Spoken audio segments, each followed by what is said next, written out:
One of the key challenges for mining is improving the public perception. It's an essential industry. It's about our futures, not just us as the mining industry. Sustainability, it is a growing mantra within the business. It's huge across the world. It's such an important part of, and should be part of, every business.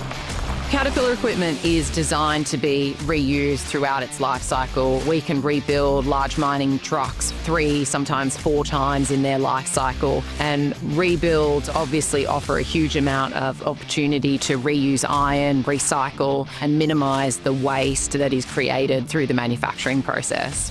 Repair options and rebuilds are very important to our customers in that it helps them drive a lower cost of ownership of the equipment they operate on site, but also minimises the waste.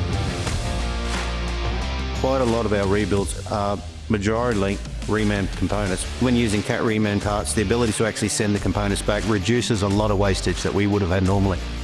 It saves us having to buy new every time. It also saves us from just having to scrap the old components.